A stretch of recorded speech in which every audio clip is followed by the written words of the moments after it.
नमस्कार दोस्तों, आज जिस मूवी के बारे में हम बात करने जा रहे हैं उस मूवी का नाम थोड़ा सा टफ है और नाम है इसका कानम कानम कोलैया दिथाल। तो ये जो मूवी है ये साउथ की तरफ से आती है और काफ़ी अच्छी मूवी है। ये जब देखी थी तो मज़ा आ गया था। कॉमेडी टाइप है, सब कुछ है और एंड में सस्पेंस भी आता है।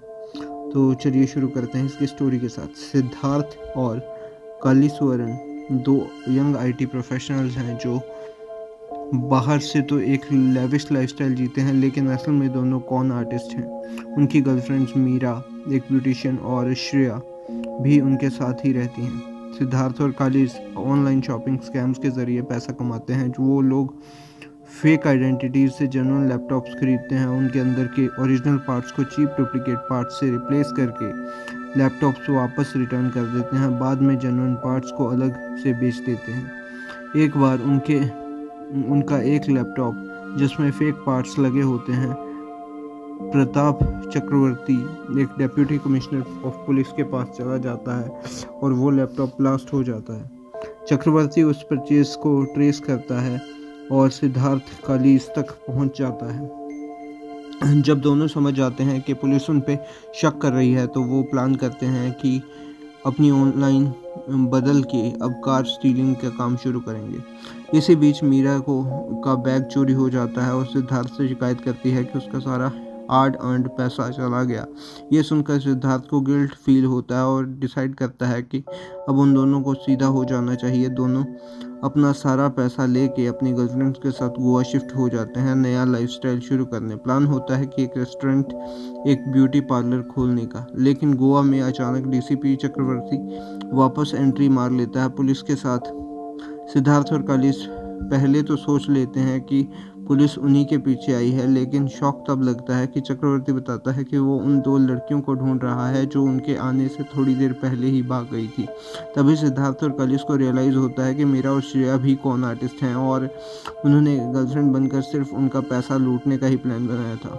दोनों दोस्तों ने थोड़ी इन्वेस्टिगेशन के बाद पता लगाया कि मीरा और श्रेया अब दिल्ली में हैं,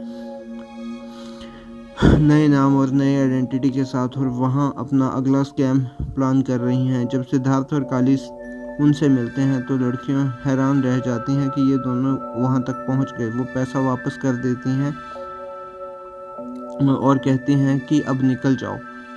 लेकिन सिद्धार्थ एक डेयरिंग आइडिया देता है। वो कहता है कि चारों मिल के 8 करोड़ का स्कैम करें तो एक बड़े बिजनेसमैन सूरज मेहता से डील होती है। अगर लड़कियां सच में प्यार करती हैं तो सब मिल के काम करेंगे और साथ रहेंगे, अगर नहीं तो लूट का पैसा बांट कर अलग हो जाएंगे। लड़कियां मान जाती हैं और उनके नए नाम मधु और वर्षा होते हैं। प्लान के मुताबिक मधु अब इशिता बन जाती है और योगा क्लास के ज़रिए सूरज मेहता से दोस्ती करती है और वर्षा उसकी वाइफ से।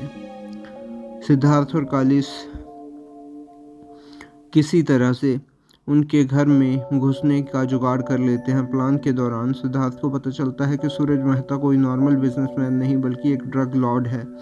सब घबरा जाते हैं, लेकिन सिद्धार्थ कन्विंस करता है कि अब जब इतना दूर आ ही गए हैं तो स्कैम कंप्लीट करके ही देश छोड़ देंगे। हीस्ट के दिन वर्षा मेहता की वाइफ के साथ शॉपिंग के लिए जाती है। मधु गेस्ट हाउस में मेहता के साथ रहती है और सिद्धार्थ कालिस मेहता की कार हैक करके चुरा लेते हैं। उस कार में से वो लोग उसके बंगलों में घुस जाते हैं। एक 3D प्रिंट थंबप्रिंट के यूज़ करके लॉकर खोलते हैं और सारा पैसा निकाल लेते हैं। मधु फेक बीमारी का बहाना करके मेहता के पास से निकल जाती है। फ्लाइट लेने पर सस्पिशन ना हो इसलिए सब प्लान करते हैं कि रोड के ज़रिए थाईलैंड भाग जाएंगे। डीसीपी चक्रवर्ती दिल्ली पहुंचता है और व्हीकल्स चेक करवाना शुरू करता है, लेकिन सिद्धार्थ स्मार्टली उसको कंफ्यूज करके पीछा छुड़ा लेता है। चेन्नई में वापस चक्रवर्ती से सीबीआई सवाल करती है कि क्यों वो सिर्फ छोटी मोटी फ्रॉड करने वाली लड़कियों के पीछे इतना ऑब्सेस्ड है।